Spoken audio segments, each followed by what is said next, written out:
ओम श्री गणेशाय नमः। ब्रह्मा जी कहते हैं, नारद, पिछले समय में सारे महात्मा मुनि प्रयाग में इकट्ठे हुए थे। वहाँ शामिल हुए उन सब महात्माओं का विधि विधान से एक बहुत बड़ा यज्ञ हुआ। उस यज्ञ में सनकादि सिद्धगण, देवर्षि, प्रजापति, देवता तथा ब्रह्मा का साक्षात्कार करने वाले ज्ञानी भी पधारे थे। मैं भी मूर्तिमान महातेजस्वी निगमों और आगमों के साथ सपरिवार वहाँ गया था। अनेक प्रकार के उत्सवों के साथ वहाँ उनका विचित्र समाज इकट्ठा हुआ था। अनेक प्रकार के शास्त्रों के संबंध में ज्ञान चर्चा एवं वाद विवाद हो रहे थे। उन्हें उसी अवसर पर सती तथा पार्षदों के साथ त्रिलोकी भला करने वाले सृष्टिकर्ता एवं सबके स्वामी भगवान रुद्र भी वहां आ पहुंचे। भगवान शिव को आया देख सारे देवताओं, सिद्धों तथा मुनियों ने और मैंने भी भक्ति भाव से उन्हें नमस्कार किया और उनकी स्तुति की।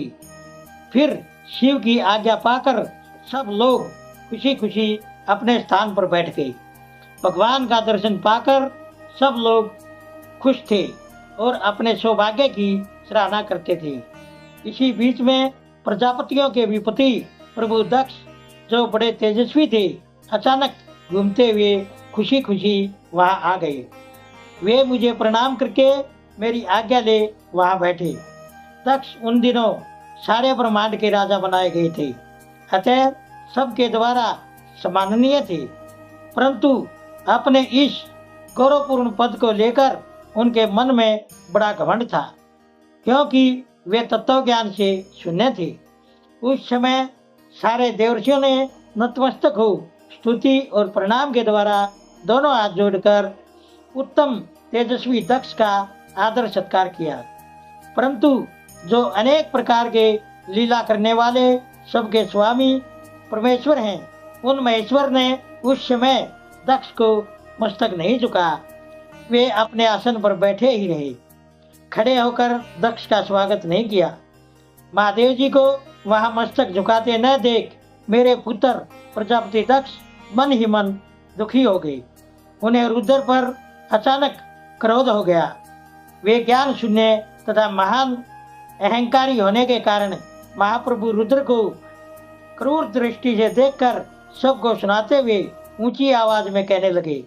दक्ष ने कहा, ये सब देवता, असुर, श्रेष्ठ ब्राह्मण तथा ऋषि मुझे विशेष रूप से मस्तक झुकाते हैं, परंतु वह जो प्रेतों और पिशाचों से घिरा हुआ महामनस्वी बनकर बैठा है, वह दुष्ट मनुष्य के समान मुझे क्यों प्रणाम नहीं करता? शमशान में रहने वाले यह निर्लज जो मुझे इस समय प्रणाम नहीं करता, इसका क्या कारण है? इसके वेदोक्त कर्म खत्म हो चुके हैं।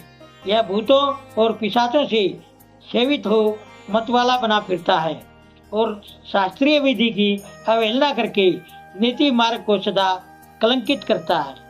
इसके साथ रहने वाले या इसका अनुसरण करने वाले लोग पाखंडी, दुष्ट, पापाचारी तथा ब्राह्मण को देखकर उसकी निंदा करने वाले होते हैं।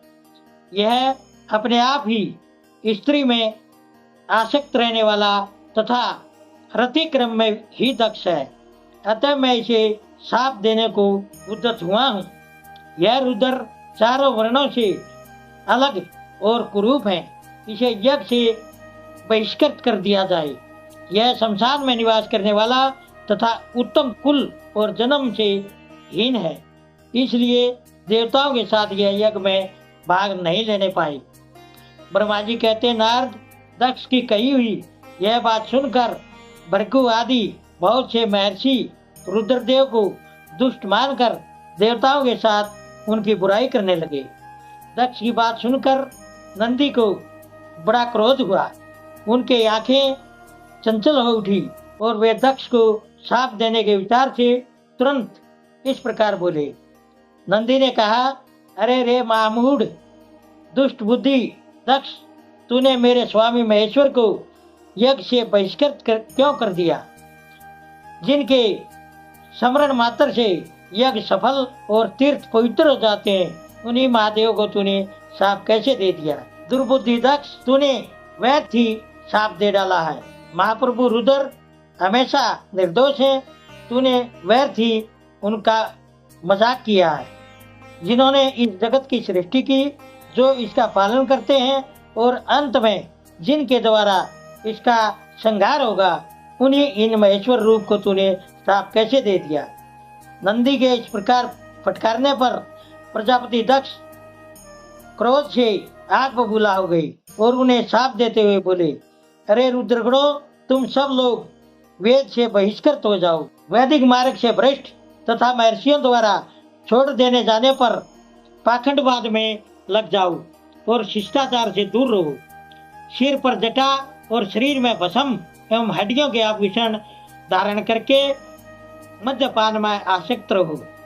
जब दक्ष ने शिव के पार्षदों को इस प्रकार शाप दिया, तब उस शाप को सुनकर शिव के प्रिय भक्त नंदी बहुत ही क्रोध के वशीभूत हो गए। शिलाद पुत्र नंदी भगवान शिव के प्रिय पार्षद और तेजस्वी हैं। वे गर्व से भरे हुए महादुष्ट दक्ष को अचानक इस प्रकार उत्तर देने लगे, ओम नमः शिवाय। दोस्तों, सभी तरह की धार्मिक वीडियो देखने के लिए बने रहिए हमारे YouTube चैनल धार्मिक वाणी पर। धन्यवाद।